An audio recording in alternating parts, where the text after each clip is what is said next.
The following program is intended for mature audiences.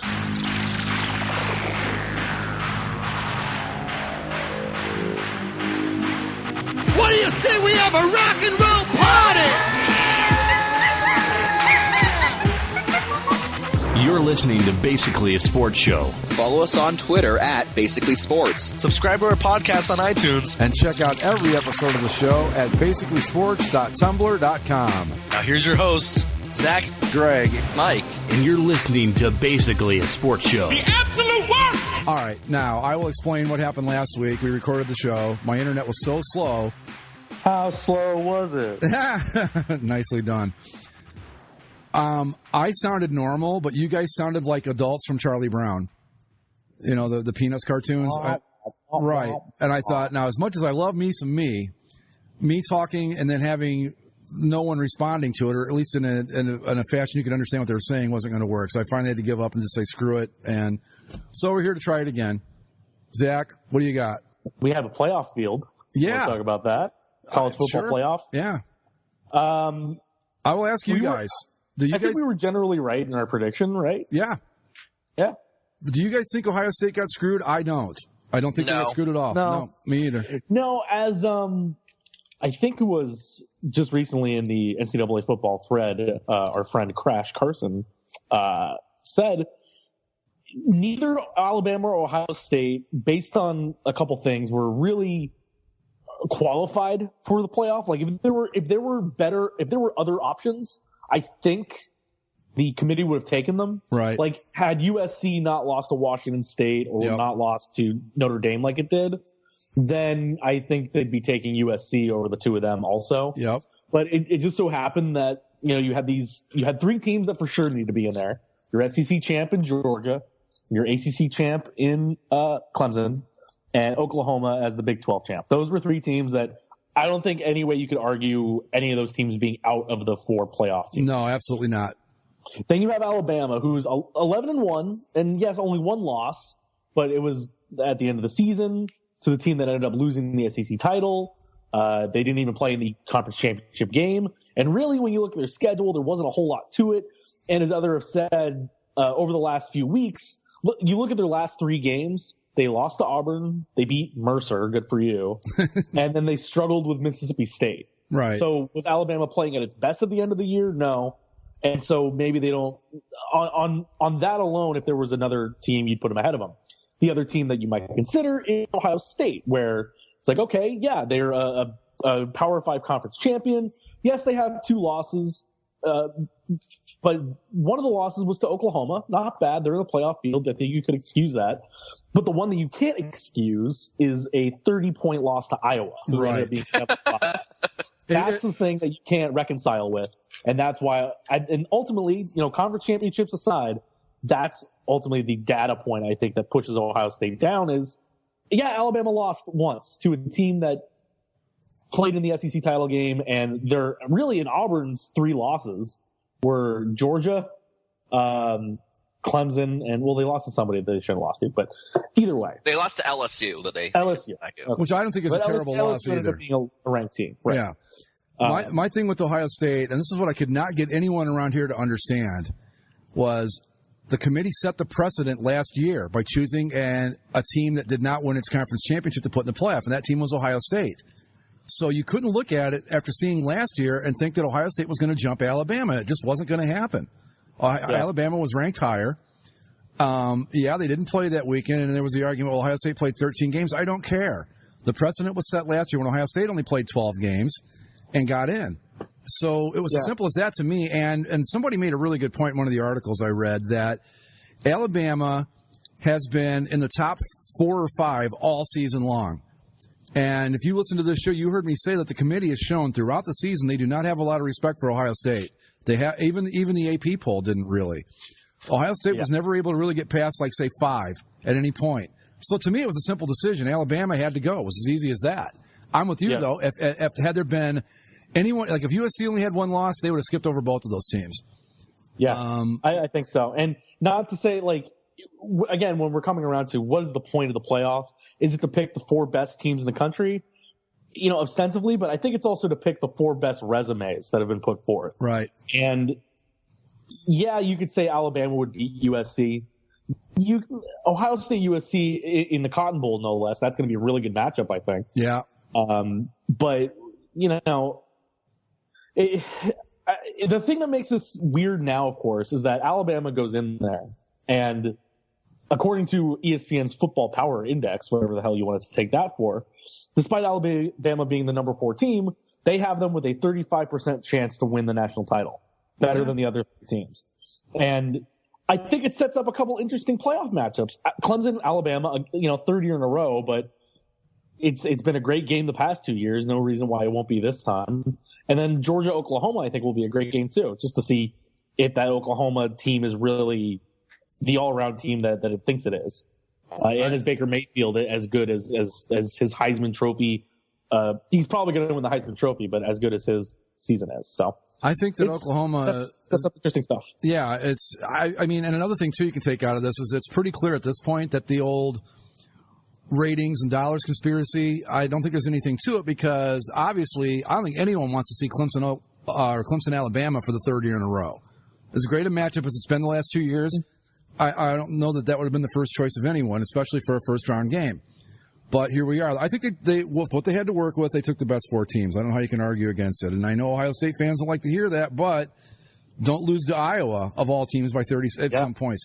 And don't go out and I think if they had beaten Wisconsin more handily, that might have helped their case. But they won by 6 points? And didn't play great doing it? No, sorry. Right. They weren't deserving of it. It's as simple as that. Yeah. And I mean, God, there's not a bigger Ohio State fan in the world than me, and I just got to call him the way I see him. Yeah, no, you can say that about every single team that's not in there. It's like, well, Ohio State should be in there. Don't lose to Iowa. Well, USC should be in there. Don't get blown out by Notre Dame. Yeah. Don't lose. I mean, Notre Dame, they ended up 14th in the country, nothing to scratch at, but Notre Dame, Washington State, those are the teams you lose to. If you're a playoff caliber team, you beat them. Like that's the end of the story. Really, the same thing for Ohio State. If you're a playoff national championship contender, you don't lose to Iowa, not by 30, especially. No, you gotta. It's not like the NFL where you can get away with losing a game to a team you shouldn't lose to. Yeah, in college football, you got to beat the ones that you can beat, and Ohio State didn't. I mean, geez, I think even if Ohio State only lost, like if it was one of those crazy upsets where they won on the last-second field goal, maybe. Mm-hmm. But they got their asses handed to them by Iowa. That game was never, ever in question, ever. Yeah, and with all these other teams, they all have a loss, and that's fair to point that out. Clemson's loss was to Syracuse, but I think Clemson was banged up. They didn't have their quarterback that week. Right. There's some excuses you can throw in there. Oklahoma ended up losing to Iowa State, I believe. Yeah, but Iowa State was ranked for a while and was having a really good season. They were for a minute, yeah. And Iowa State also beat TCU, so they weren't bad at all. Georgia's loss was to Auburn, who they rectified that by beating them in the SEC title game. So, yeah. I don't know. I was a little surprised at Auburn. At first, it looked like they were there to play, and then Georgia just basically said, "Okay, enough of that." And the blocked Auburn field goal attempt to tie really kind of swung the momentum permanently. Yeah. And it's like I think Zach brought it up last week. It's hard to beat the same team twice in college football. And you see that twice this week. You get Georgia, beating Auburn, 2 weeks after that they lost to them, or 3 weeks, I guess, total. And something that might stick in Alabama's craw a little bit at the end of this. Well, it would have, if Alabama hadn't made it, this would have probably hurt them a little bit more. But you look down at number 25 in the rankings, and you have Boise State. Boise State played Fresno State last week, and Fresno State beat them. And so what was Fresno State's reward for beating Boise State a week ago at home, 28-17? Gotta go play they get to play Boise State again in Boise for the conference championship game, and they lose by 3 points. Yeah. Fresno State was 25 last week. They lose. Boise State's up to 25. So, I mean, it's hard to beat the same team twice. Oklahoma did it. They beat the crap out of TCU, and that again solidified why they are a playoff team. I don't really, people, because it's Alabama, because it's Ohio State, people are talking about it and trying to make some controversy out of it. Ultimately, I don't think there's any controversy to be had out of it. It's just, this is the way it shook out. And I see no real issues with anything. I mean, the only qualms some people have is like behind the playoff teams. Like, is USC being a conference champion, shouldn't they be ahead of somebody like Wisconsin or even Auburn? And it's like that stuff doesn't matter at the end of the day because I'm still going to the big bowls. So I don't know. I think they got it right. Probably the easiest pick of the playoff seeding so far in the years that they've done it. Yeah, there was no some year a 2-loss team's going to get in, but not with the resume Ohio State had. And like I said, you go back to the precedent they set last year by picking Ohio State over, I forget who it was, probably Penn State, I think, which is fine by me. And that's you can't look at it. I mean, why would they change their direction this year when they did the exact same thing last year? It was as simple as that. And everybody's like, no, but Ohio State's got the better blah, blah, blah. I don't care. They've got 2 losses, and one of them was a really bad loss. Alabama's got 1 loss, and they're Alabama. Simple as that. Yeah. So we'll see. It should be a pretty interesting playoff. I still want to see the 8 teams because I think if you had gone with my proposed playoff, the 5 teams or 5 highest-ranked conference champions and 3 at large, we'd have a hell of a field right now. Yeah, because what would we have? We'd have Clemson, Oklahoma, Georgia, Ohio State, USC. I think Wisconsin would be in there somewhere, probably. Yeah. Well, those are those are the 5 conference champions. Oh, right. 3 at larges. Yeah. You go Alabama for sure. I mean Wisconsin because they're 1 loss, and I think. Well, let me look here really quick. Despite the rest of it, UCF is the only undefeated team in college football this year. They finished 12th.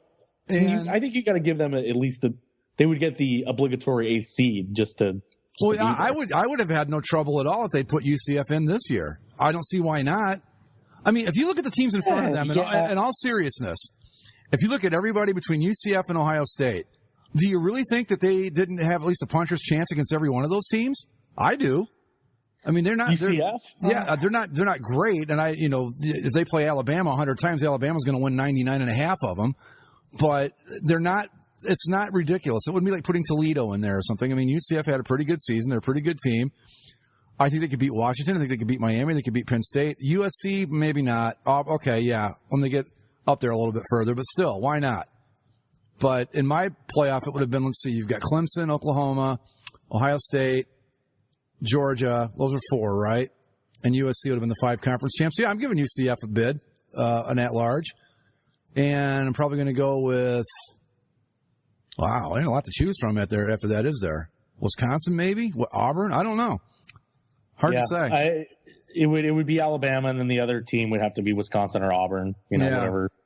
Whatever suits your fancy. 1-loss team versus. You almost got to give Wisconsin a bid. Just 12-1. You can't just throw that out the window. But still be a pretty good solid field.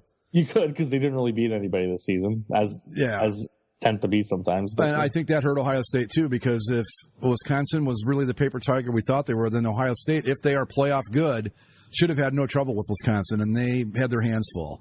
So I got no issue with it. But anyway, I want to get another rousing rendition of San Diego Superchargers going here. Los Angeles Superchargers. Los Angeles. Here we are, boys. Clip show. Our Chargers are in first place in the AFC West. 6. Well, sort of. They're tied.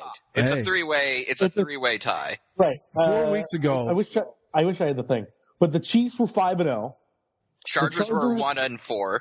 Chargers were 1-4, and the Raiders were 2-3. The Broncos were 3-1 after 5 weeks. Oh, geez, I forgot about that. So from week 5 to what are we now? Week 12, 13? 13. Yeah. Going into 14. Going into 14. The Chiefs have gone 1-6. The Chargers have gone 6-4 or 6-2, and the Raiders are back up at there too. It's a weird division, man. Do you guys remember any team falling off the cliff like the Kansas City Chiefs have so far? Oh, no, I can't think of anything. Well, wasn't it the Broncos a couple of years ago? The Broncos finished off 8-8.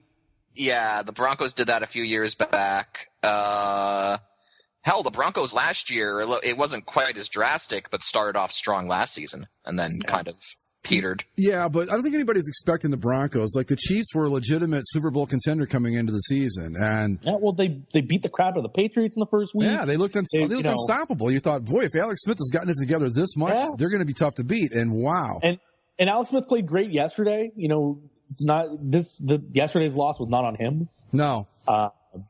But man, I mean, still, you lose to the Jets, one way or the other. I don't know if you guys saw any of that game, but by the time it got to be like 24 all or whatever, at some point where it was tied, you could see it on the faces of the Chiefs players. They were just like, they were just shell shocked. They didn't know what to think, because they jumped out to a quick 14-zip lead in that game, and they looked great again. And I flipped the channel, I come back a little while later, and it's tied 24 all, and I went, oh boy. And the Chiefs players had this look on their faces like, we don't know what to do. We're just hopelessly screwed. And you knew they were going to lose right then and there. And while we're talking about that game, too, I want to talk about this for a second. The New York Jets are what the Cleveland Browns were supposed to be this year, the pesky team that could maybe beat you on their best day. And the Browns and the Jets are supposed to be the 0-11 team. I don't know what happened, but... Cleveland happened. Oh, God. And, the Chargers didn't even play that great yesterday. See all those Kosar jerseys in the stands, though, guys? The Browns were representing, boy.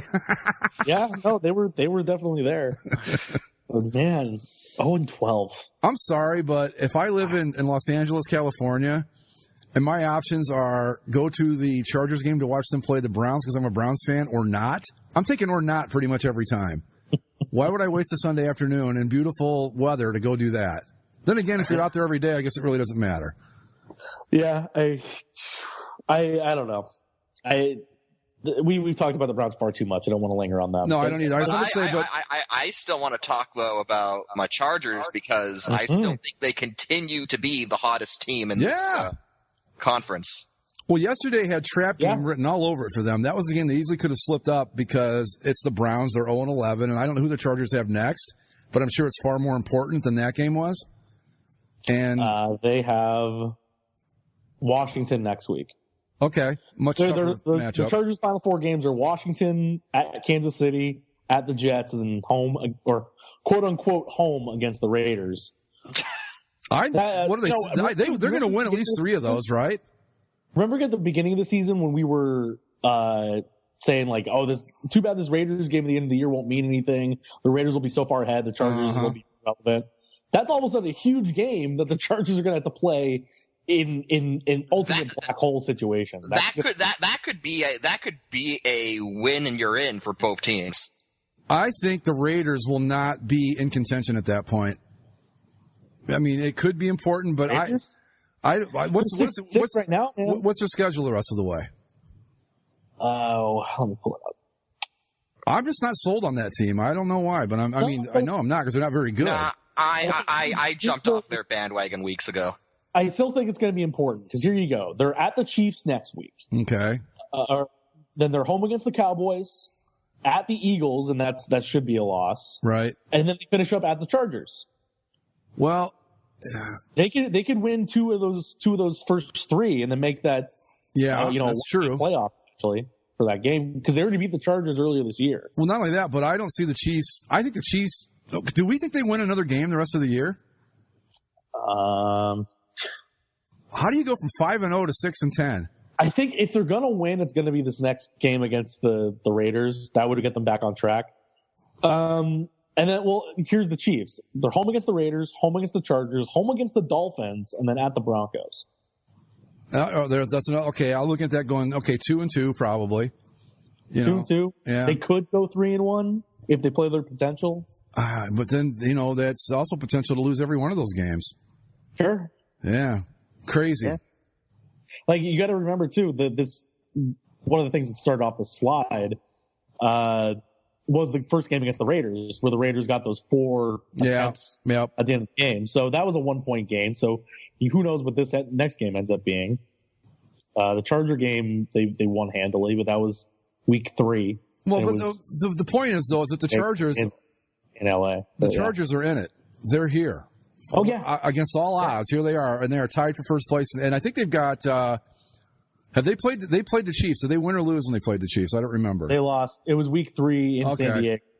In Carson. In San Diego. I slip up on that more than I expected. I don't even try. I'm not going to acknowledge it because I don't think it's going to last that long, first off. And secondly, I'm not going to acknowledge it. The Rams are LA's team. Oh, 100%, man. Yeah. 100%. And it helps that. Fine. Yes, we'll take Costa Mesa. Yes, the Carson Chargers are in first place, but so are the Los Angeles Rams, still churning along, clinching their first winning season since 2004. Wow, really? Yeah, they haven't won above 8 games since 2004. It's been that long? Uh-huh. Wow. That's only a couple years off their last Super Bowl appearance. The one time that they were in playoff contention since then was when they had that Sunday night game. They got flexed. Yeah. Game of the season, and they lost to the 7-9 Seahawks. Yep. Right. Had the Rams won that game, they would have been 8-8 and in the playoffs. But they haven't had a winning season since then. Well, and they took care, and they're looking just as good. They took care of business again yesterday. Yeah, and that was a game that exactly like you said. They took care of business. They came in, they won the game. Yep. A couple injuries that they might have to deal with. Alec Ogletree going down might be pretty huge. So hopefully he's healthy. He had a pick 6 in that game. But Jared Goff continues to impress. And it was funny because the Cardinals were pesky last week, and when it was getting a little close, I was like, oh Jesus, is this going to be a thing? But I was ultimately kind of comforted by Blaine Gabbert's first pass of the game, just throwing it as far as he could downfield right into a Ram's arm. It was pretty good. I didn't see much of the beginning. He looked, he looked like guys like Blaine Gabbert. Look, 1 minute he throw a pass, you go, okay, he's not bad. And then the next minute you go, oh, maybe not. Well, it's like before he goes onto the field, they're doing the whole thing where it's like previewing the offense. Like, well, Blaine Gabbert came in. Maybe he's learned a little bit from Bruce Arians here. Might have a career resurgence. First pass, interception. Next drive, pick 6. Maybe not. Maybe not. One Case Keenum per season, folks, and we've already got one this year. That's it. Only one.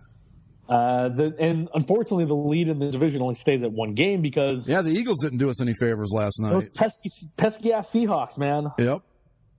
They looked just as good as they usually do. They played as well as they usually do at home. The Eagles had some trouble there. Carson Wentz looked okay. 229, 45, 348, but they just couldn't get the points. He fumbled at the goal line, which was a big thing. Midway through that third quarter. Russell Wilson still has a horseshoe firmly implanted in his ass. I don't know if you saw the play with the which was clearly a forward pass. That they, and didn't even bother to challenge it. I mean, and they would have won the challenge. And I thought, what the hell are you thinking here, Eagles? But what are you going to do? It's one of those things like when you look at it in live motion, it's a pitch. He's running. He goes across the line of scrimmage, and he's pitching it, and it looks like he's throwing it behind him. But when you line it up, it's clearly a forward pass. But I don't know. Aggravated me the most about that play was it was a really smart play, and I hate that because Russell Wilson did it, and B, that it was Russell Wilson because that was really a hell of a play. And anybody else would go, wow, look at that, that's great. With Russell Wilson going, that son of a bitch. I don't know. He's like, I don't get it. I don't understand. But you know what? I reluctantly say he is a good quarterback. I don't like it, but I can't deny it anymore. He's actually pretty darn good. Lucky too, but still pretty solid. Yeah. Bastard. Well, and this is big too because now the Eagles are practicing on the West Coast this week. They play the Rams this week. And I was looking forward to this game. I said, you know what? When it gets to the week of the game, I'm going to look at tickets and I want to go. Like I want that to be my first Ram game, a good big late season NFC clash. You know how much the cheapest ticket out in the boonies of the goddamn Coliseum is? $200. $200? Oh. In the upper deck, and you know how the Coliseum is for football now? Because it was a track and field stadium. It was so big, the field was kind of shoved into the west end of the field, into the stadium. Mm-hmm. So the stadium is longer to the east side. Like it goes further away from the field than normal places. And so the $200 seats are the ones up in the corner of the far end of the Coliseum. That's what they're going for on StubHub and SeatGeek. Did you try just seeing if they have any tickets through the Rams? I did. Yeah, and face value for those tickets are $200. Oh my God. Uh-huh. I'm surprised anyone even shows up. What must a good seat cost? A good, oh God, like $600. Really? $600 for a decent one. And the other thing too is because of the way the Coliseum's built, there's no shade to be had. And this didn't get flexed on the Sunday night. It's a 1:00 game. So that's as much as I want to go. I'm not paying $200. Now, is it because it's the Eagles, or is it that just always going to be that cost? I think it's because it's the Eagles. Like okay. I guarantee, if I was going to any other game, I could have got a ticket for $50. Yeah, because that's ridiculous, man. $200 to sit up in the next to God, basically. No thanks. No. Wow. Yeah. I was going to guess like $50 for that because oh man. No, I was very disappointed by that. Oh, you could probably. I'm gonna check it during the week and just see like if come Saturday that the tickets drop or something. They might. You might get some brokers that are just trying to unload them at that point. Right? And you might go to get one cheap. But wow, that's amazing to me that they're that much. It was amazing to me too. But Mike, have you looked into Bucks tickets down there? No, I haven't. I'm just curious to see, what are okay, well, just it's not going to get a great comparison, but how much are Lightning tickets? Are they more expensive than we would think? Or are they average? You can get nosebleed Lightning tickets for around $25. Okay, that's about the same as the Blue Jackets. Okay, I was just curious. Yeah. Same for the Ducks. $25 sounds about right for a decent ticket up there. I get we're talking the Browns here, but I get emails all the time like, you can go see the Browns play this, like the Packers for $25. It's like, send me $25. I might think about it. And a jersey. And a jersey, yeah. I don't want a jersey. A throwback I'll take. It would have to be a throwback, right. I don't want one of the new ones. No, thank you. Oh, here we go. The cheapest ticket on StubHub has moved down to $192. Oh, so it's a big savings of $8. We're moving in the right direction. Yeah. I'd keep an eye on it. You never know. Yeah. Try, surprisingly, you can find tickets sometimes on Craigslist, believe it or not. Yeah. Pretty cheap. No, I'm going to look around because I think it's about time. Yeah. I mean, it's nice to see that there's a demand for Rams tickets low in LA. That's nice. Yeah. No, that's what I was going to say too, is that while it sucks that they're going to cost that much, it's a good thing because it means that people want them and that they're actually worth something. Yeah, like the cheapest ticket I can get on the Rams website right now is $220. Man, that's a lot of money for a football game. And that's for here. I mean, it's not 10,000. I'm gonna take a screenshot of. But Mike, that 10,000, it's always worth it to watch your team. It's always obviously worth it to watch your team become the butt of every Super Bowl joke for the year till the end of time. Your team's going to be forever known as the team that choked away the Super Bowl. Like every other Super Bowl choke pales in comparison to that one now. But it was worth it. That's definitely. $10,000. I don't know that I could spend that much money even if I had it. I don't know that I would. I still like your idea. Buy a new big screen TV for $700 and just save the rest. And tell everyone you went. Right. So do you see the thing I sent? Oh, let me see here. So that's the seating layout. So those $200 tickets are the ones on the right, like the bottom right. Oh wow! Oh man! Yeah. See how the field's set up in the stadium right. itself? Well, yeah, because you can see it when you watch on TV. Like there's that one end of the stadium where it's empty because obviously but like it's just like everything is so far away. No, that's not. I don't. That's just a lot of money for a football ticket, man. I mean, just a lot of money. You're not even getting a good view of the field. No. Oh God, no. And luckily, SC, I think it was like 2 years ago, they installed a video board at the far end of the stadium. It didn't used to have that. So if you were sitting in those seats, you were just there to be there, not for any other reason, just to soak in the vibe of a USC football game. Well, at least then, though, it kind of makes sense because it's university football, and I imagine you're probably just wasted there anyway, so it doesn't really matter. Completely different atmosphere, the whole thing, right? Whereas, if you're paying NFL prices to go to an NFL game, you sort of want to be able to watch the game. It just blows my mind, though. I think, this was in like the early 80s, or like 83. I went to see the Browns play at the Pontiac Silverdome. My seat was $5. We got to talk about the Silverdome, by the way. Yeah. Yeah, I've been there. I'd been there. Let's see, I saw U2 at the Silver Dome.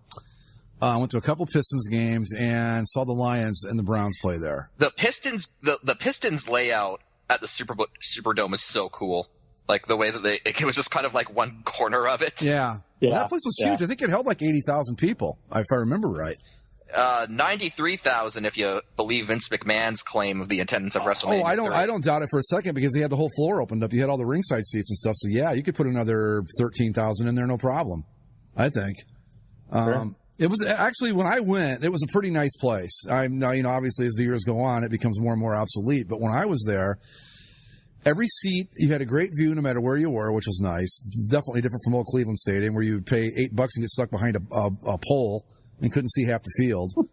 But it had really great. I was right in the end zone because the end zone seats were $5 and they were the only seats in the stadium that didn't have backs. Like they were clearly the cheap seats. But man, you could see everything perfectly. It was really probably the best NFL experience I've ever had, to be honest. Great seats, and the Browns won. It was fun, but yeah.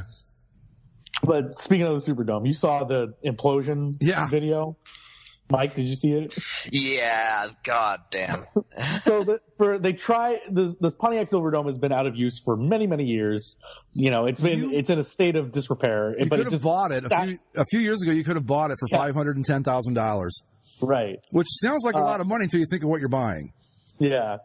And so it was finally designated for demolition. So they, like any of these things, they set up the charges on the beams and stuff, on the structural beams. They set off the charges. You see all the explosions go. You see a couple of the steel beams fall away from the structure, and nothing happened. Nothing. Did you see? They built stadiums to last back in the day. Well, literally, the one of the guys that they interviewed in a story I read was like, it was literally built too well. Like we thought it was going to fall down, and it didn't. And one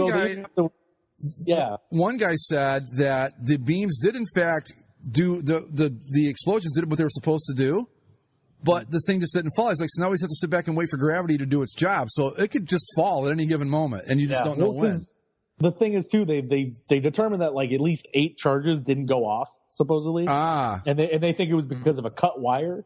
And so the problem is, like, you can say that, but you're never going to know because you're not going to willingly send somebody in there. No, you're going to check it out. The building that you've admitted can just collapse at any moment. Right. Yeah. Because the other thing the guy said is literally we can either go in there and try to fix it and redo the charges, or just wait for gravity to do its thing because it will fall down eventually. It's right. You just got to hope that there's no one there when it does. But yeah, it'll go. And you just can't send someone in there because, if unless Detroit's luck has changed a lot over the years, the minute they send somebody in, it's going to collapse right on top of them. You know it. It's as simple as that. It's as good as done. But yeah, it was funny. I mean, you're watching, and like with all the other ones, you wait, and all of a sudden there it goes. This one just kind of sat there, and I'm like, okay. Yeah. And earlier in the day when I posted, I said, well, even the Lions can't collapse properly. And then it was just later that day that the Ravens scored 24 points in the fourth quarter to, put the Lions out of their misery and break a 20-20 tie. Yeah, well, speaking of my Baltimore Ravens, I'm telling you guys, man, that team's going to be dangerous come playoff time. Nobody believes me, but here we are. I don't care about AFC teams that may or may not be dangerous. I know, but if you're an AFC team and you're trying to be the dark horse wild card team, good luck. Guess what? You're not. Yeah. You're not. You're just not. Yes, you could sneakily make your way into the playoffs, but you're not going to matter. No, the AFC it's just, you look at it and there is absolutely at best a minimal chance that someone's going to make the Super Bowl besides the Patriots out of that conference. It may be Pittsburgh if a few things go their way. Other than that, forget it. You think the Titans are going to do it? Yeah. No. And the Patriots won again, 23-3, I should say. Right. And the only two things to really talk about in this game are Tom Brady yelling at Josh McDaniels, which was hilarious. Right. Because Josh McDaniels, it was a 3rd and 11. There was a guy wide open but Brady was going for the big play. And so when Brady's walking back to the sideline, McDaniels looks at him. He's like, "It's wide open." And then Tom Brady turns back to him and is like, "Yeah, I know it's wide open. Yeah, I know." It's like yelling at him. It's like, he's Tom Brady. I think he knows. He knows how to quarterback in the NFL. That brings up a good point, though. When you've got a guy like Tom Brady, I mean, you just got to. I mean, I wouldn't say anything to him, would you? No, like if he missed the wide open guy, he was obviously looking for something else. Right. And I think like he's not going to know that his outlet guy wasn't open. Like he was trying to make a play. It didn't pay off. And he was just like, damn, I should have made that play. Oh, well, we'll get him next time. And he doesn't need Josh McDaniels to come back at him. Like those hey, gotten into Tom it before, Brady, though, you did miss an open guy. Yeah, well, but then again, him missing an open guy is unusual, so maybe that's why it freaked him out so bad. I don't know. But they've been in it before. But I'm just saying, to me, if Tom Brady's my quarterback, if he screws up, I'm going to – it's like I forget who the baseball player was. It was a really good hitter. Maybe it might have been Rod Carew, where like if he didn't take a pitch, the umpire said if Rod Carew didn't swing at it, I figured it had to be a ball. Kind of the same thing with Tom Brady. If he screws up, well, you know what? He knows more than I do, so I'm not going to question it. That's the way I would look at it. Yeah. And then the other thing, in the fourth quarter, Tre'Davious White, another Key and Peele sketch name in the NFL, he intercepted a pass, or I don't know if it was actually an interception. Anyway, he got the ball, fell down on the ground. Rob Gronkowski decided that he was not very happy with this play. Man, this was a total instead of just walking away, the guy's face down on the ground. Yeah. Gronk comes in like forearm first and just dives on his back and like tries to get a swing at his head when he's coming down the ground. It was straight out of the WWE, Mike, if you didn't see it. It really was. It was about as cheap a shot as I've seen in the NFL in a while. It was really bad. There is one far more interesting story to come out of this game. Oh, I forgot. Yes. Tyrod Taylor was injured. Uh-oh. Well, which means you know who's starting next week for the Bills? Jay Peterman, or whatever that guy's name is, the catalog guy? No Peterman. Well, actually, I thought you were going to say something else, Mike, because that is interesting. But the streak continues. 2 years in a row, there has been a dildo thrown on the field while the Patriots. Was there? I completely missed that. Yes. Yeah. The streak continues. I love Buffalo fans. I'm sorry. I think they're great. I don't know what the hell the dildo's supposed to mean, but hey, whatever. Keep doing what you're doing, guys. They got to celebrate something, man. Right. Did anybody get a picture of it this year? I didn't. I haven't seen it. I was just told secondhand. Okay. I really hope this one also had Tom Brady's sex toy written on it. and big googly eyes on the head. The Vikings keep rolling, 14-9 over the Falcons. Casey Keenum with 2 TD passes. Jeez. He's got to be legit at this point, right? I mean, this can't just be luck. And the new starting quarterback of your Chicago Cardinals fantasy football team. Oh, did you pick him up? Oh, I've had him for weeks. Oh, yeah, that's right. I saw that. That's right. Well, speaking of fantasy football, I've got my team I think I'm going to lose this week, but I finished the season at 8-5, which I think is a miracle. Because I had no running backs, no quarterback. And I don't know. I mean, I would win games. I'm not kidding. I'd score 47 points and win by 1. It was so unreal, just the luck my team had. But anyway, what other NFL stuff? Anything interesting? Jimmy Garoppolo wins his first start with the 49ers. Yeah, I was wondering what took them so long to play him. But I kind of get it. I don't think they want to win too many games. Yeah, I think it's a combo of that. And their excuse was that he needed time to learn the offense and whatever. And really the only reason that he was starting was because Beathard got hurt last week. So I think if that guy was still healthy, he wouldn't even play this week. Yeah. And they get 5 field goals, so it's not like he lit the world on fire. And they were playing the Bears, and they win by a point. Yeah. Not the greatest display of NFL footballing. He didn't look a whole lot different than Beathard in what little bit I saw of that game, which, if I was still doing my list, would have clearly been the number 1 game of the week, uniform-wise. Bears, 49ers, shit, forget it. Yeah. The Battle of the Bays. Oh, yes. My Green Bay Packers. Bucks in OT. Yeah. Brett Hundley picking up a win. That's 2 now out of, 50. So not bad. Yeah, they're tied for second place. Yeah. And if this were the AFC, I'd say, okay, bring Aaron Rodgers back and we're going to storm right into the playoffs. But I don't think you risk it this year, do you? Bringing him back? Why would you? No. Because what? No, but they're 6-6. The last playoff spot's 8-4. So. Yeah, I don't think you risk it because I don't know that you're going to get in the first place. Even if they win out, that's still only 10-6. I'm not sure that's going to be good enough this year. Jameis Winston came back to be the starter for the Bucs this week too. So yeah, good for him. Yes, no more Fitz magic. No, that's too bad. The streets of Tampa Bay. Aww. Yeah, my Packers got a nice win. I don't know what the point was, but hey, I'll take it. The Titans win, and the Jaguars also win, so they're tied at 8-4 at the top of the AFC South. Look at my irrational confidence Titans, though, 8-4 this year. I got to win at this point, no matter what happens the rest of the way. They could finish 8-8. I'm still happy. I think. Well, I mean, looking at the playoff standing, I don't see how they miss the playoffs at this point, unless they really, kind of pack it in. It would be tough. Yeah. Well, I guess they would have to collapse in the final 4 games, because the only teams you have to worry about if you're the Titans or even the Jaguars at this point are the 6-6 Chargers, the 6-6 Bills, and the 6-6 Raiders. Yeah. And if the Bengals somehow knock off the Steelers tonight, they would also be 6-6. Which I think the Bengals will do, by the way. Why not? I think they're tough. I think they're another version of what the Browns are supposed to be. They're pesky. They're halfway decent, and I don't know. They've been quiet all year. We haven't said much about the Bengals. This much we know, though, is that there'll be a fight, and a couple people are going to get thrown out. That's for sure. No question about it. Is Burfict playing tonight? Or? Oh, I'm sure. Yeah, maybe.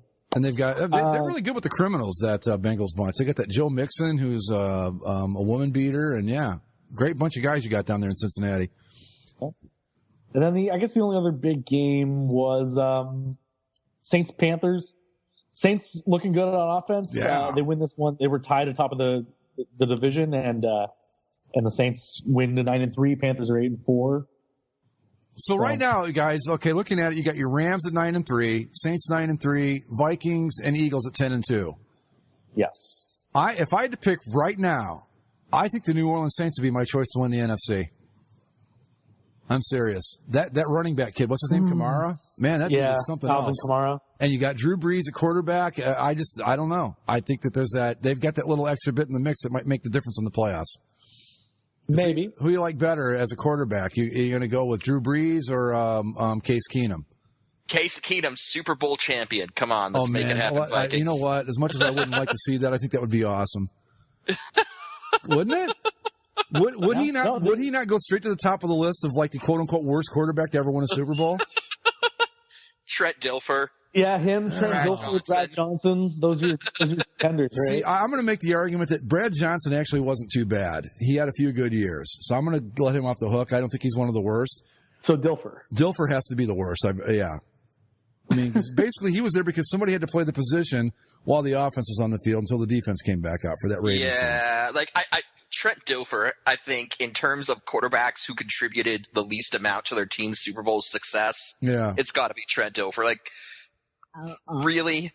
Although it is worth noting that when they replaced Trent Dilfer the next season, they didn't win. So maybe Trent Dilfer was the intangible all along. Right. That's his strength. He's got great intangibles. I like all the quarterbacks here in the NFC. It's a good crop. I mean, Case Keenum aside, Wentz is playing great. Goff is playing great. Breeze is playing up to his potential. Then you have perennial horseshoe in his ass, Russell Wilson, and even Cam Newton's been fine. So I don't think that Russell Wilson can. I think that the key to the Seahawks, and this is why we've got to hope they get at least one more loss, is you got to get them on the road because they are so tough to beat at home. I'm going to say this about the AFC. Outside of Tom Brady, I'm going to go very homer here. Phillip Rivers is the best quarterback in the AFC outside of Tom Brady. I wouldn't argue that at all. Let's see, because you got Roethlisberger. Yeah, I think Rivers. Okay, let's just do it like this. You've got to win one game. Who do you like, Roethlisberger or Rivers? Right now, not like over the course of their careers. I'm saying today. I'm going with Phil Rivers, man.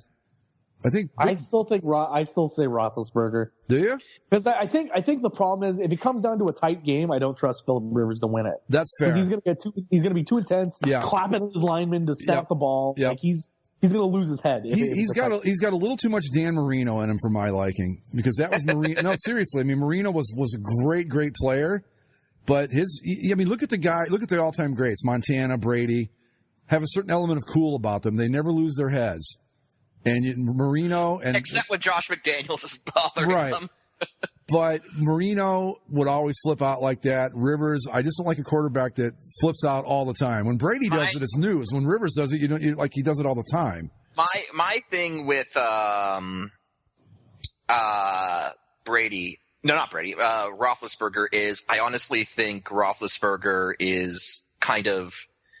I think he's further along on the decline than I think Rivers is. I'd agree with that. Yeah, definitely. And so I don't know. I still think that in terms of who the better QB is, it's Phillip Rivers. Don't even talk to me about the elite Joe Flacco. No. Or who else is in the playoff? Like. Seriously, oh God, the AFC is garbage this year. It really is. I mean, Marcus Mariota? No. Who's the quarterback for the Broncos this hour? Yeah, well, this hour, hard to say. I don't think I have to worry. I don't think I have to worry about the Broncos anytime soon. Oh God, Peyton Manning decided. Yeah, I mean, Alex Smith, Blake Bortles, Derek Carr, pretty good. Yeah. The Peyton Manning retiring really did throw the Broncos through a loop, didn't it? Well, you know what's going to happen now, don't you? Is that speaking of Mannings, I think Eli is going to follow his brother's footsteps and go play for the Broncos after this year. Right. That is the one thing we didn't say. This morning, the Giants did fire their coach and GM finally. So are you fucking kidding me? So you're telling me that they went ahead and blew that dude's streak for no fucking reason whatsoever and then fired the guy afterwards? Yeah. Wow, that is some bullshit. I'm sorry. Well, and the best part was, like, the reports before the game were that whether he won or lost on Sunday, Ben McAdoo was losing, was getting fired. One way or the other, he was getting fired. So if you know, that's the thing. If you know that, if you've already made the decision that you were firing the head coach, why not do it right then and there? Let Eli play. Get rid of this Geno Smith nonsense, because here's the reports immediately after he's fired. The reports are now that Eli is going to start again this weekend. Of course, he's the best quarterback they have. And the thing that drove me nuts about this stupid thing. It was just such a stupid decision too, because was anyone thinking Eli Manning is the problem here? No, of course not. No, okay. To me, it seemed like first off that McAdoo was doing it basically just as a big fu to Eli Manning, because I've heard that they don't get along. All right. But secondly, you've heard everybody on every talk show across America say this. If they thought they had a future with Geno Smith or the other guy, I can't even think of his name, the third string guy, that I would say, okay, you want to see what you got for the rest of the season? I get it. This was a pure spite move. I don't care what anybody says, because you know that your future is not Geno Smith, and it's not the third string guy, and I don't even know his name. That's how irrelevant he is in this whole thing. Yeah. They had said, like, they were just trying to see what they have moving forward. Well, here's the thing. We've all seen Geno Smith. Mm-hmm. Here's an idea for you. Here's just a general rule of thought, Giants. And you don't even have to look that far. You just have to look down the hall in your own stadium. Yeah. If the New York Football Jets, in their current iteration, get rid of a quarterback, don't sign that quarterback. No. Yeah, because the Jets aren't exactly in a position to be choosy. And if they thought that Geno Smith was worth anything, they would have traded him for something, or they would have kept him. Yeah. But they just let him go because he was a cancer and he sucked. They went with the New York Football Jets thought Zeppo McCown was their better option at quarterback. Just saying. And he is so far. Yeah, and he is. But this thing with Eli Manning, who would have picked this too? That the Jets would have looked like the more competent New York football team this season. Oh, no one at the beginning. Remember, I was convinced the Jets were going to be worse than the Browns this year. That's how I'm pretty sure all of us at least consider the possibility of a Giants divisional championship. Yeah. And God damn.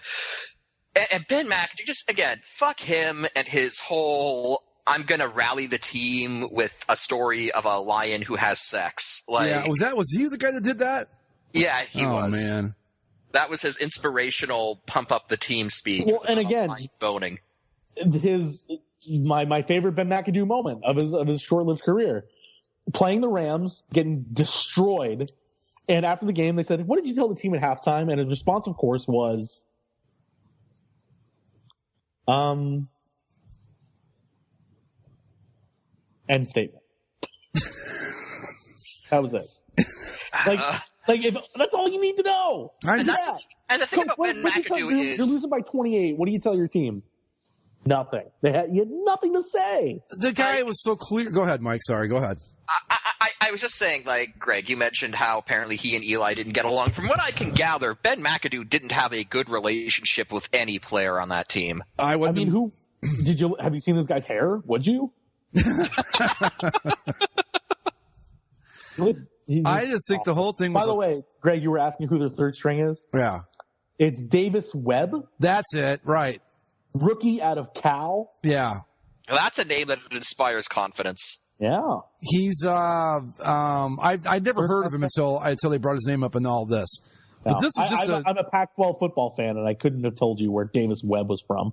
This was such a spite move towards Eli Manning, and that's all it was. And it just seems so Bush League to me, because McAdoo could not have possibly thought he was going to keep his job after this season, right? There's just no way. Did you hear his response to the question after the game? Yeah, I'm going to keep here saying as long as my key card works. Yeah, as long as my key card works, I'm still the coach. And it's like, well, that's an arrogant and fucking awful response, really. Yeah, just like for you to think that way and just like to put that out there. After the shit show of the season's been, like I'm sorry, you've got to earn that degree of swagger, and Ben McAdoo has just not. I just think that's a Rex Ryan type response, but even Rex Ryan at least did something at one point. Ben McAdoo is not even close to what Rex Ryan did. I just don't get for the life of me why, because really only thing that happened out of all this is, well, first off, McAdoo got fired, which was a long time coming. Mm-hmm. Secondly, you took a streak, well, a pretty rare streak for that matter, 210 straight starts, and you stopped it for no reason. None. Yeah. Yeah. That's it. I mean, it was just as simple as that. We're just going to do it just because we can. And I think that is just complete bullshit. Because nonsense. Geno Smith might be the future. Yeah. I mean, I don't know anybody who would think. Look, say what you want about Eli Manning. He's still the best quarterback on that team. Without question, I think. So why is the speculation that he's going to go to Denver of all places? Well, they need a quarterback. They want a short-term solution, and that seems like. I mean, you give that team a decent quarterback, they're going to be good right away again because they aren't that far away. I mean, I guess my question is is the short-term solution the best option? Because Peyton Manning was really a short-term solution if you think about it. Like, he was never going to be like the long-term guy in Denver. No, but he put another Super Bowl trophy on their shelf. The Broncos are taking the Arizona Cardinals route of things. Instead of fixing the problem, well, I guess the Broncos have done a little bit better because they at least tried to get a couple quarterbacks with Simeon and with Paxton Lynch. Right. Yeah. Where it's like, we had success with an old quarterback at the end of his rope. Let's try another one. Like the Rams, like, well, gosh, if we can only get Kurt Warner back. Oh, here's Carson Palmer. Like, yeah. But as a Cardinals fan, let me tell you, that strategy doesn't really work beyond a few years. The other rumor with Eli is that he might go reunite with Tom Coughlin in Jacksonville for a season or two. Right. That was the rumor even around the trade deadline this year that they'd get him out of there and give the Jaguars something. But the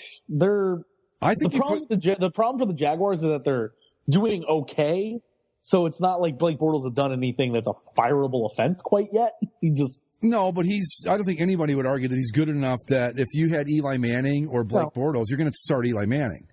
Yeah, probably. But don't they have a fair amount of money wrapped up in Bortles at this point? I don't know, but I do know that you put Eli Manning on that team, and again, I don't know that he's necessarily a great quarterback, but he's enough to make a pretty nice difference with the Jaguars if he plays well. But that's the thing with Eli.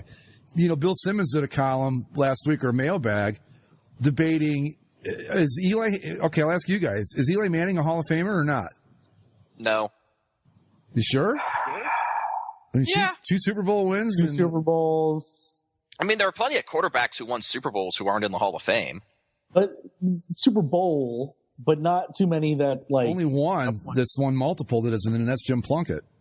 Yeah. Yeah. And I obviously wasn't around for the Jim Plunkett era, but is Eli Manning better than Jim Plunkett, Greg? Yeah, definitely. Without I mean, Plunkett was the classic, added a few years to his career with a good team with the Raiders, and he was good with the Raiders, there's no question about it, but he played for some really bad Patriots and 49ers teams. And the other thing to make note of with Eli, too, is not only that he has the Super Bowls, But when it comes to Hall of Fame, the word fame being the particular part here, right? They have one of the most famous Super Bowl wins in history. Yep. Where they have been the only team to beat the Patriots twice in this era. Twice, right? Yeah. Exactly. Yeah. So Patriots have 3 Super Bowl losses. 2 of them came at the hands of the Giants. He's one of those guys that, like, if it didn't 4 have Super Bowl losses. 4? 2 to the Giants, 1 to the Packers, and then they lost to the Bears. Right. I forgot about the Packers one of all teams. Right. But when it comes to looking at Eli's resume, if you took out the intangible stuff, like if you just put his numbers, his straight up numbers on a list, you'd say no way. I would say no. But when you add in everything else, I think those intangible type qualities are the things that make him a Hall of Famer, whereas his actual career numbers may not. See, like, that's the thing. I think that's exactly what it is, because if you said to me, okay, quick, Eli Manning, Hall of Famer or not, I would say my instinct would be to say yes. Until I sat and thought about it, and then you start putting the numbers together, and you go, well, maybe not. Because, the thing with that guy is he could be great one minute and as bad as anyone you've ever seen the next. Yeah. I think you just have to look to this last year, and this last Hall of Fame class, where you look at a guy like Kurt Warner, for example. Yeah. Now, based on his numbers, he has some pretty good numbers. Are they Hall of Fame numbers? Maybe, maybe not. But the thing that is that extra quality about Kurt Warner is he went to a Super Bowl with 2 teams. He won a Super Bowl with one of the most prolific offenses of all time. He has the story of being a grocery bagger to Super Bowl champion.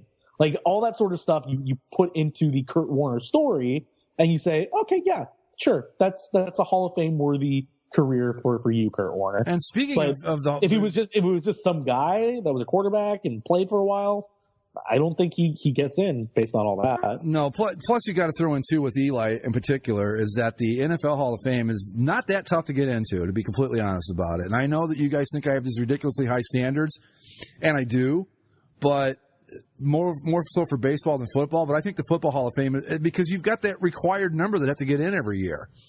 So depending on when Eli it gets watered down, yeah. Depending on when Eli is on the ballot, they may not have a choice but to put him in, because you've got to hit, I think, was it 4 every year have to go in no matter what? Yeah, you have that issue in hockey too. Yeah, where, I don't like that. Where maybe it's not the most strong class and you have to get in, and then there's other guys that just get screwed constantly because it's like, well, we can only take in so many, and there just happens to be a really good class this year, and you keep getting screwed. Dave Anderchuk.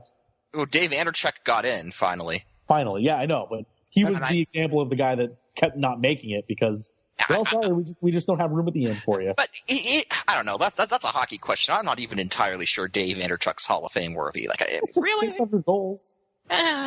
Most power play goals of all time. Stanley Cup champion with the Lightning. Yeah, I guess. It's borderline. It's borderline. You guys would be much more able to answer his Hall of Fame candidacy better than I would, but like with Eli Manning, I hear his name and my gut instinct is, yeah, he should be in the Hall of Fame.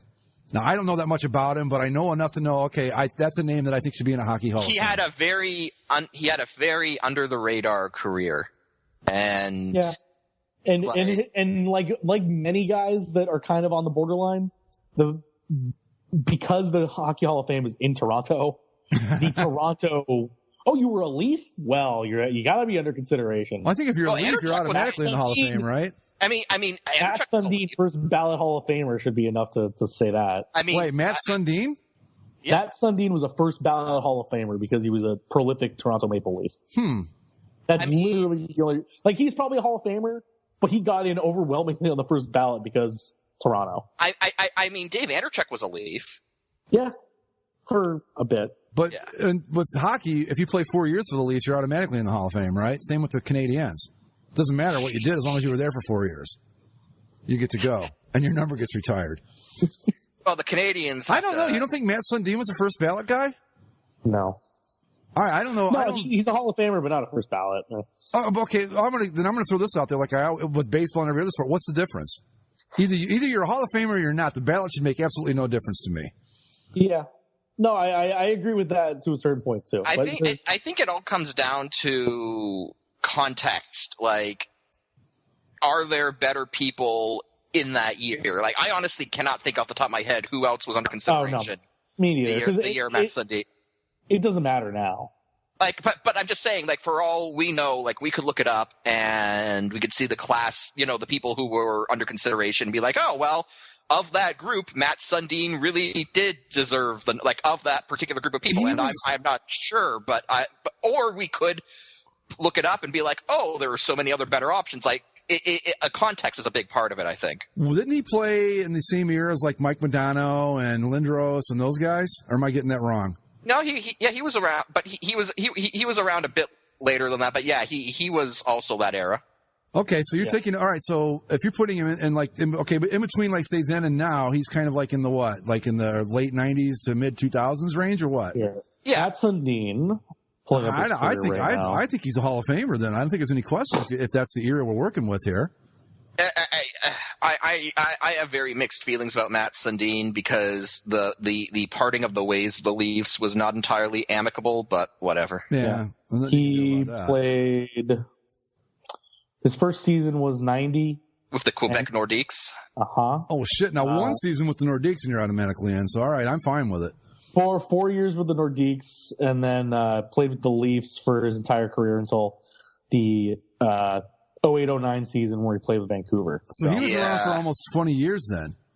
Well, I remember when he played for the Nordiques. Yeah, 18-year career for him. So he was, like I said, he was around in the 90s era with Modano and Lindros and those guys. I can't think of anybody else off the top of my head. Yeah. But no, and again, he was a first overall pick, 564 goals, 585 assists. I was going to say Pat LaFontaine, but he might be predating that just a little bit. I don't remember anymore. Did LaFontaine make the Hall of Fame or not? I don't even know. Yeah, Pat LaFontaine. Yeah. Okay, yeah. I would put. I mean, again, I don't know anything at all about the career numbers, but in my mind, those two seem like very similar players to me. And then he never won any major awards. The Leafs were never really like a cup contender over his career. No, they were constantly in the playoffs. They were in the that's what I was thinking. They got to the Eastern Finals twice or twice. I guess the way I would look at it is like if you said Greg name 5 offensive players from that era, he would be one of the 5 I would name. He was, they made it to the Eastern Conference Finals twice. They lost to the Sabres in 99, and then they lost to the Hurricanes that year that the Hurricanes got bitch slapped by the Red Wings. Oh, yeah, I think that was 02. Mike's favorite, Stevie Eisman, was playing back then, and oh, shut up. Well, no, that would have been that would have been interesting though, because if the Leafs had beaten the Hurricanes in that Eastern Conference Finals, we would have had a Detroit-Toronto Stanley Cup. But that would have been fun. I think the problem with Sundin too is he's a center in the golden age of centers in the NHL, the 90s. Yeah, because you have Sakic, you have right, Forsberg. Or no, he wasn't a center. Was Forsberg a center? No, he wasn't. He was a wing. No, he was Sakic's wingman. Right. Yeah, that's what. Right. You have that group of guys like that of that era. And he's on like the list of top centers. Is he top 5 of that era? I don't know. Well, now when you start running down some of those names, I'm not so sure. Yeah, I'd still say he's a Hall of Famer though. Here's the 11 center. Or why is it a video? I don't want the video. Out of here. Okay, let me think. Sakic. Fedorov was a center. Mario Lemieux was a center. Jeez, man, that is some tough competition, isn't it? Yeah. Anyway. Yeah. Madonna was a center too, right? Yep. Yeah. Yep. American, by the way. I don't know. I think Matt Sundin's a Hall of Famer, but that's just me. And again, I'm like the worst person to ask. He is. Yeah. There's no way to say that he isn't, because 1,300 points is nothing to shake your head at, especially in an 18-year career like that. He lacks, in the same way that Eli Manning is kind of a borderline numbers guy, but has those intangibles. Right. Matt Sundin is probably on the numbers side, but lacks the intangibles to make you say 100%. Oh yeah, no, 100%. One of the best of all time. He's like, yeah, he's a pretty good player. We'll get Mike. You're the Leafs fan. Matt Sundin, Hall of Famer, definitely yes, or is he like borderline? I'd say yes, but that might just be bias coming in. But I would say he is. Yeah. I didn't fear Matt Sundin. How about that? Okay. Fair enough. No, I get what he's saying. Like with Eli, I think too, and this is something that I'll bring up with Eli to kind of wrap this up. Between Eli and Peyton, if you're talking like last 2 minutes in a big game, I think Eli scares me more than Peyton ever did. Yeah, I do. I mean, that's not a knock on Peyton Manning. He was pretty damn good, but he had a little bit of that Phillip Rivers, Dan Marino, screaming and hollering thing going on where you just don't see that with Eli. I think Eli's just too dumb. To know the difference. He's too dumb to be rattled by all the... I don't know what's going on. They told me to throw the football and I throw it. Oh, God. No, Forsberg was a center. You're right. Was he? That's what I thought. Because I'm watching the NHL, the video, I just put it on mute. The NHL 100 ceremony from this last year. Oh, yeah. And they're revealing the centers of the 90s. Did they ever decide who the best team of all time was? It was one of the Gretzky Oilers. I mean, that's probably fair. I don't. Let me pull that up right now. The NHL is part of their 100th anniversary. Are you talking about the Battle of the Uniforms? Yes. Yeah, God, yeah, we have to go there. Absolutely. I spent like 2 fucking hours on that thing the other night. Now, what a rabbit hole to go down. Jeez. It's being part of it is being helped by our glorious leader Chris Creamer. Right. Praise be his name. But there are some discrepancies in some of the years that are on these things. Oh, Chris, come on. You run like the top uniform site on, like, you got to get those dates right. One of them was the Flyers, and it's like the picture is the black Flyers jerseys of the night. Come on. No, hold on. That's not the problem. It's the black Flyer jersey, but it's like, the Flyers from 1980 to 2000. It's like I did see a few things of. Yeah. From like 1988 to 2007. It's like, but I'm going to step in those jerseys that whole time. I'm going to step in and defend Chris here. I don't think that's him. I think the NHL tried to clean things because Chris they're going to like. Yeah. If you let Chris do it by himself, we would have 8 different Flyers jerseys. And the NHL said, okay, we got to clean this up a little bit. So I'm giving him a pass on that. I don't think he had anything to do with the discrepancies. No. Chris would probably be along the lines of, I have to separate the 1987 from the 1988 Flyers jerseys. Exactly. Because the Flyers jerseys in 88 had a slightly different sock pattern. Yeah, exactly. They had an orange stripe in the socks. Right. Yeah, I get that. So here's the link. I don't know if it's going to be the same for each of us, but they give you like showdowns. Right. Also, my God, yeah. I just want to reiterate how bad the mesh shoulders look. Just generally speaking. All right, my first matchup is the 70-78 Canucks versus the 56-59 Blackhawks.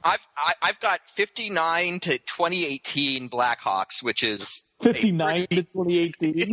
Yeah, there's so many little things about that though. It's like the collars are different and the collars are different, but and they dropped like the tan outline from the logo. And but you got to understand say that. Oh my God. The NHL doesn't see it that way. They're going to look at it and go, okay, this Blackhawks jersey looks almost exactly like this one, and that's why you're getting these. It's like when you see Canadians fans with like Maurice Richard like Reebok Edge jersey, right? And it's like, no, come on. That's why you cannot blame Chris for any of this. It's not his fault. He would never let this go. My matchup is the 07-17 Avalanche, which again they changed the shoulder patches over the time there. That's not correct. Versus the 2011-2017 Predators, where that one makes me say, but the gold helmets and the blue helmets, and it's different. It's different. Yeah. I know, but this isn't aimed at us guys because we could nitpick all of this shit to death. It's not for, obviously it is for us, but it's not. This is for the general fan who looks at it and goes, okay, I like the blue better than the white. So I've got, 59 to 2018 Blackhawks versus 2013 to 2017 Carolina Hurricanes, a.k.a. the 4 years where they dressed up like Team Canada. Dude, I don't know anybody that can beat the Blackhawks if you're giving them that entire era. There's no way. Yeah, no, there's that. I just picked the Canucks over, but I did pick the Canucks over 56-59 Blackhawks. I like the Canucks hockey stick better. Oh no! Now we've got some retro here. Yeah, I'll pick the Predators in this one. Okay, here's mine. Here's my next one. All right, this is funny. These crack me up. I've got the 1920-1921 Hamilton Tigers versus the 92-2018 New Jersey Devils. Pretty easy pick. I'm tempted to just say the Hamilton Tigers because, come on, throw them a bit of love. Oh, here's a good God. one. 80-94 Flames versus 85-97 Canucks. I'm going with Canucks, man. That's okay. So here's what I've got: 32-36 Boston Bruins. So this is back when they were brown and gold, and their logo was just a block B, versus the 1917-1918 Montreal Wanderers. Oh goodness! I'm going Wanderers. Come on, okay. So I have a big bone to pick with my matchup. Okay. all right. Okay. The two ones are the 76-78 Rangers. Okay. Ooh. The Winnipeg Jets jerseys. Yeah. Oh yeah, with the logo on the front. So yeah. that was not the problem. They put this big chunk as the same jersey, and that is not right. San Jose Sharks, 07 to 2018. There are two different jersey sets. I know. The one with the shoulder yoke and the one without the shoulder yoke. Like that's not a minor thing. That's not like the stock colors. Those are two different uniforms. I've got that same one. 2007-2018 Sharks. You know what? I'm picking the 1922-25 St. Pat's. Yeah, I'm going to pick against it because that's not correct. I think what you've got to understand, guys, is that they're basing this. I know. I get it. Believe me. I saw the same thing and be like, well, that's not right. They've worn like 5 jerseys in that amount of time. But I think it's basically we're looking at logos and colors, not necessarily getting too specific about how they're put together, where stripes are, where their shoulder yokes are not. It's logos and colors, and that's why we got. Because I look at the Sharks, and I'm like, they have won. They've had more jerseys than just this in that amount of time. Because 07 they went to the traditional one with the yoke and the hem stripes, and then they said, well, we're too slow, so they took all that crap off, and then they have because it was the yoke and the hem stripes that caused the reverse sweep against LA. Well, what they should have done is they should have waited a few years until the extra, like the 20% speed was added, and they would have been fine. Just you got to suck it up for a year or two, but what they should have done was like San Jose. You don't need to change their uniforms. You can keep the shoulder yokes. In a few years, we're going to get these mesh shoulders. It's going to add the speed holes, and you're going to be good. Yeah. Okay. Now I'm at one where I get to choose a team. I get to choose a team to have a showdown against. So who would you like me to pick? I got that too. I picked the 38-67 Toronto Maple Leafs, which pisses me off because they changed their uniforms like 5 times in that period, but whatever. I'm going with the 79-90 Winnipeg Jets, okay? Mm-hmm. And I can only pick one, so let's see who I get. Oh, this is an easy one, the 2011-2018 LA Kings, the home plate jerseys. Oh, Jesus. No. So yeah, between 38 and 67, the Leafs added and dropped their shoulder yoke, their blue shoulder yokes like, I don't know, 5 times, and they added outline. I don't know, this is stupid, but anyway, yeah. I've got 38-67 Maple Leafs versus 2015-18 Arizona Coyotes with a picture of Shane Doan. Okay, here's a perfect example of what Zach's talking about, right? I've got right now the 99-07 Stars against the 07-18 Sharks. All right, the picture of the Sharks jersey I'm looking at is different from the last time I got the Sharks. And the jersey's completely different from the last time I got the Sharks in one of the showdowns. Really? Yeah. It's a completely different jersey. This is a good one. This is a good one, and Zach, I think you'll appreciate this one. On one side, I've got 1970-92 Toronto Maple Leafs, which again isn't entirely accurate. They tweaked it a few times in there, but that general look is going up against 1995-2000 Washington Capitals. Oh, not even a contest. I love those Capitals jerseys. Oh, I'm the exact opposite. And it's a picture of. I'm not sure who this is, but I think it's Adam Oates. But he's in the blue. It's in the slate blue with the Capitals word mark in the stripe under the eagle. All right, here we go. So the other thing, when I got the chance to pick the jerseys, and when I was looking at the options, they've left out some options in here, which I think is interesting. Like for the Ducks, they had the Mighty Ducks jerseys, which. Generally, they've been the same. There's shoulder patches, no shoulder patches, whatever. Those are fine. But then they skip the Cup year jerseys with the word mark on the front. Yeah. And then they start up again with the D on the front jerseys. All right, I've got a great matchup here, guys. You ready for this? 76-82 Colorado Rockies versus 70-74 California Golden Seals. Now that's a freaking showdown there. Golden Seals, come on.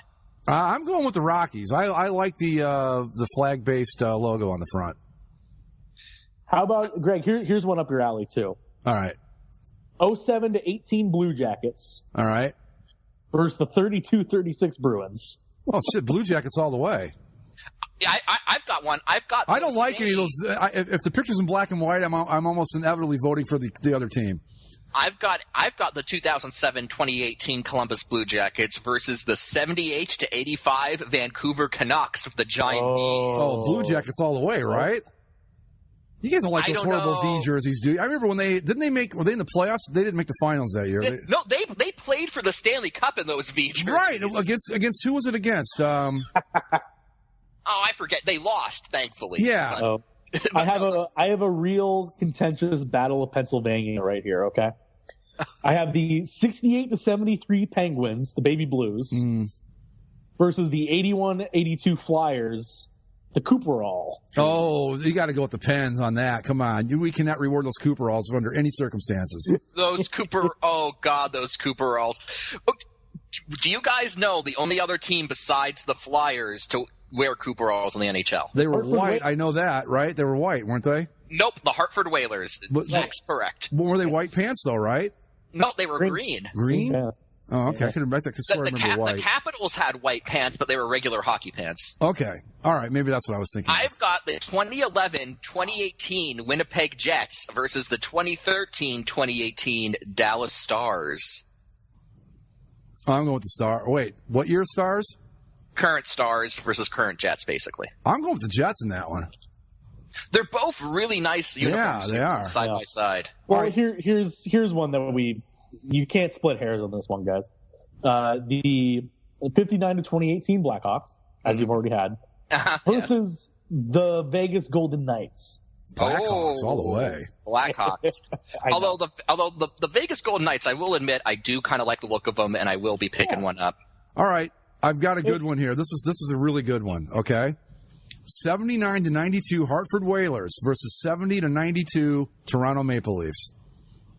I'm going to go with the Whalers just because that Maple Leafs look it's aesthetically really nice, but it's also represents like the worst years of the franchise. Well, not only that, but it has a very Winnipeg Jets Rangers mid-70s vibe to it. Well, it was the 70s. It was also, so I've got one. This one's a lot of green and gold. 78 to 81 North Stars, 70 to 74 California Golden Seals. North Stars.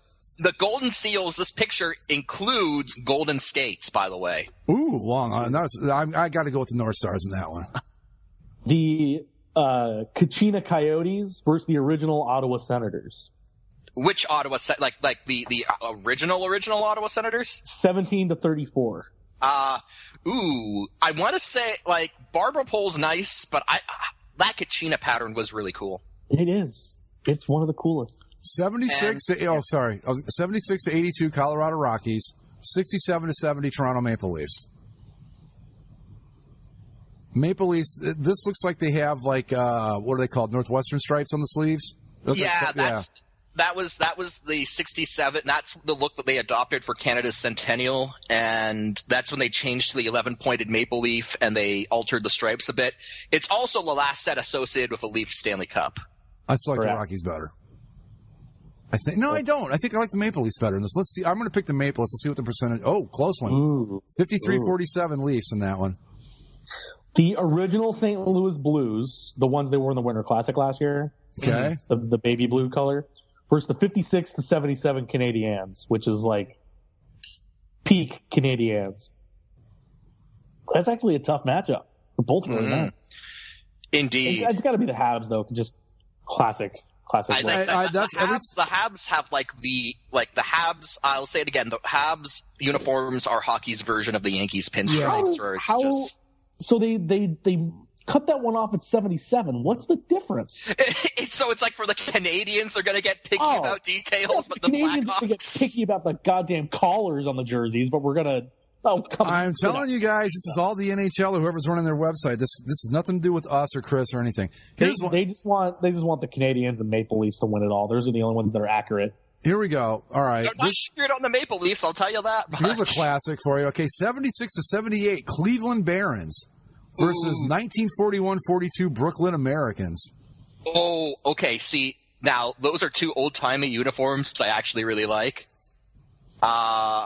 I would give the edge to the Barons just because I like the Ohio State shoulder patches. Exact reasoning I was going to give. That's why I'm going with the Barons too.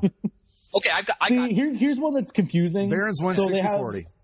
They have the Wild from 07 to 13. They've all had the red, jersey in there, but they've had 5 different jerseys over that time. Yeah, because the red stayed the same mostly, but they kept changing out alternates and the green and the roads, and they had 2 different whites and I think 2 different greens. God damn it, Minnesota! Yeah, that's annoying. I've got the 2017-2013 Minnesota Wild versus the 1925 to 1931 Montreal Maroons. I'm going for Maroons, and they lost the showdown. Ooh. 07 to 11 Thrashers versus the 27 to 34 Blackhawks. Sorry, Black Hawks. Yeah, yeah. Those are the black and white ones with all the stripes. Which is the one throwback they have left yet refuse to use. I know.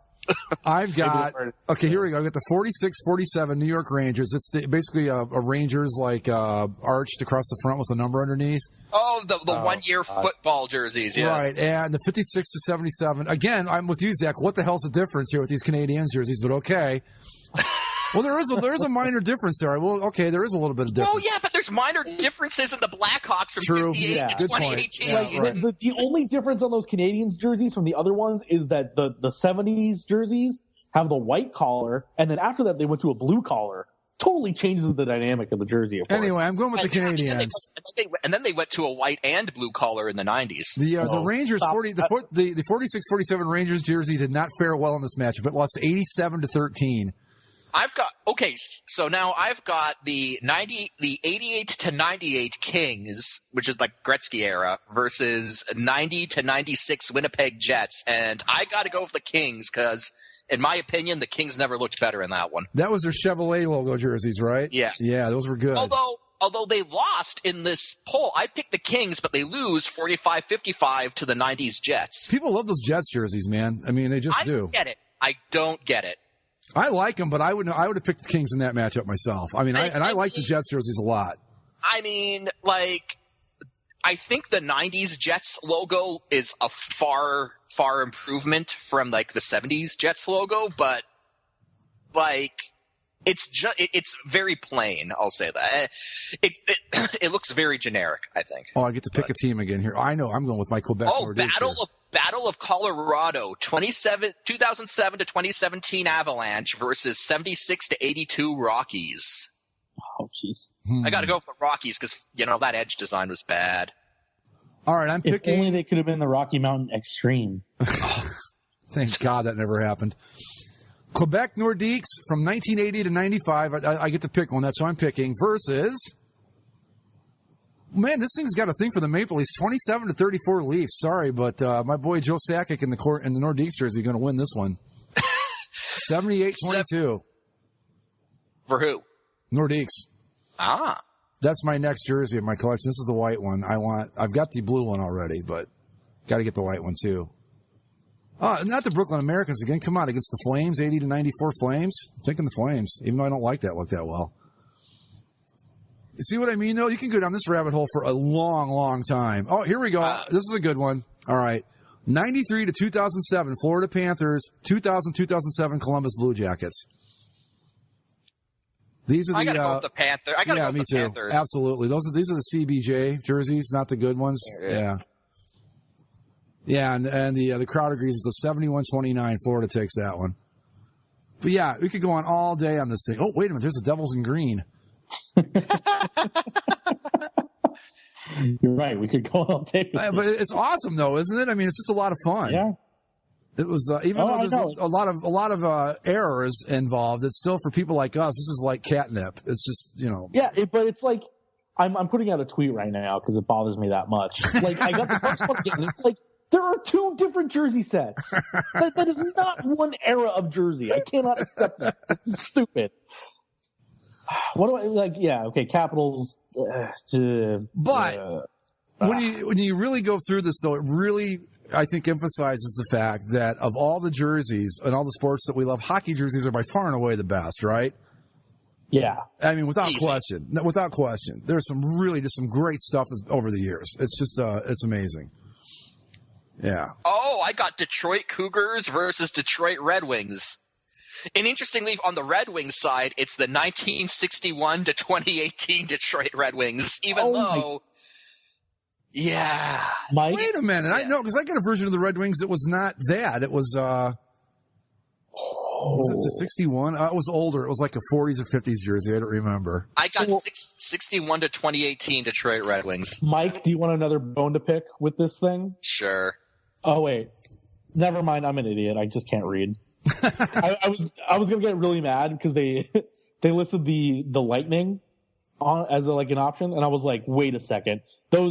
You didn't pick two different Lightning logos, did you? And no, Tampa Bay Lightning, 1992 to 2018. Yeah. Man. They picked the right one, but I was going to be like, excuse you. Oh, well, one of the Lightning ones too was 92 to 2007. Mm-hmm. And it's like, yeah, they're generally the same, but they went through three different jersey fonts over that. Okay. And they darkened the blue from Honolulu blue to royal blue after the first 2 years or so. Yeah. I have what I think is the toughest showdown so far. They go block numbers to slanted numbers to those paintbrush numbers back to block numbers. Yeah, they did. Toughest showdown of the bunch so far here. Okay, at least to me.